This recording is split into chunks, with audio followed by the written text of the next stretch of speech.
Megastar Shakib খানের সঙ্গে আবারও একেবারে নতুন একটি মুখ, যে মুখকে আমরা এর আগে মেগাস্টার শাকিব খানের সঙ্গে নায়িকা হিসেবে দেখতে পাইনি কখনো। একদম নতুন একটা মুখ এবং অত্যন্ত ফেমাস একটা মুখ। মিস ইউনিভার্স প্রতিযোগিতায় বাংলাদেশের তরফ থেকে আমরা সবাই জানি মিথিলা, তিনি কিন্তু লড়েছিলেন মিস ইউনিভার্স কম্পিটিশন বা প্রতিযোগিতাটা।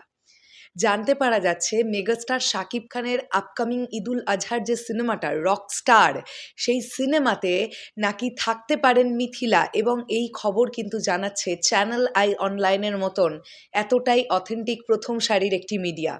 তার মানেই বুঝতে হবে কথা তো ভাই কিছুটা হলেও এগিয়েছে।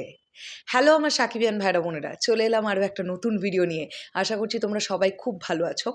এখন যদিও প্রিন্স নিয়ে কথা বলার সময়, কিন্তু এই মুহূর্তে দাঁড়িয়ে জাস্ট প্রিন্সের তেমন কোনো আপডেট খুব একটা উঠে আসছে না, কারণ প্রিন্স টিম এখন অত্যন্ত মনোযোগ দিয়ে শুটিং করছে।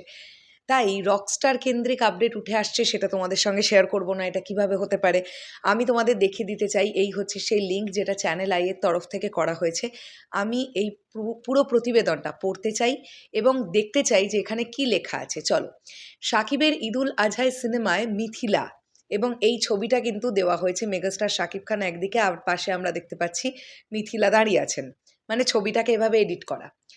তারকা অভিনেতা শাকিব খানের আসন্ন ঈদুল আজহার ছবি হতে যাচ্ছে রকস্টার। এই ছবিতে তার বিপরীতে থাকবেন দুই নায়িকা। তাদেরই একজন হিসেবে চূড়ান্ত হয়েছেন তানজিয়া জামান মিথিলা, যিনি দীর্ঘদিন ধরে মডেলিং পেশায় জড়িত, সেই সাথে সবশেষ থাইল্যান্ডে অনুষ্ঠিত মিস ইউনিভার্সে বাংলাদেশের প্রতিনিধি হিসেবেও আলোচিত হয়েছেন। বর্তমানে ভারতে প্রিন্স ছবির শুটিং করছেন শাকিব খান। আসন্ন ঈদুল ফিতরে এই ছবিটি মুক্তির টার্গেট করে নির্মিত হচ্ছে।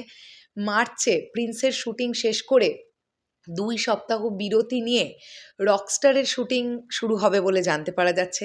রকস্টার পরিচালনা করবেন আজমান রুশো। তিনি মূলত বিজ্ঞাপন নির্মাতা। এবারই প্রথম রকস্টারের মাধ্যমে ছবি বানাতে যাচ্ছেন। তানজিয়া মিথিলার ব্যাপারে এখনই কেউ কোনো মন্তব্য জানাননি, তবে সিনেমা সংশ্লিষ্ট একাধিক সূত্র জানিয়েছে এরই মধ্যে পরিচালকের সঙ্গে একাধিকবার মিটিংয়ে বসেছেন মিথিলা। চরিত্রটাও তার পছন্দ হয়েছে, তবে ছবির প্রধান নায়িকা হিসেবে থাকতে পারে অন্য কোনো মুখ। তবে মিথিলা সম্প্রতি একটি পডকাস্টে গিয়ে জানিয়েছেন খুব শিগগিরই সিনেমার নায়িকা হতে যাচ্ছেন তিনি। কথাবার্তা চূড়ান্ত। 2 থেকে 3 মাসের মধ্যে প্রযোজনা প্রতিষ্ঠান থেকে আসবে ঘোষণা। তো এই হচ্ছে টোটাল আর্টিকেলটা, যেটা আমি তোমাদেরকে পড়ে শোনালাম। এবার ব্যাপারটা হচ্ছে, মনে করে দেখো, মেগাস্টার শাকিব খান কিন্তু মিনিসোর শোরুম উদ্বোধনে এসে বলেছিলেন যে পাকিস্তানি নায়িকার সঙ্গে একটা কোনো প্রজেক্ট নিয়ে কথা চলছে।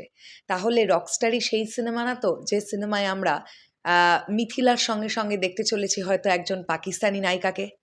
আমি জানি না exactly what is going on, কিন্তু যেটাই হোক সেটা ভালো কিছুর জন্য হবে এবং ভালো কিছু হবে, এই আশায় আমরা প্রত্যেকে।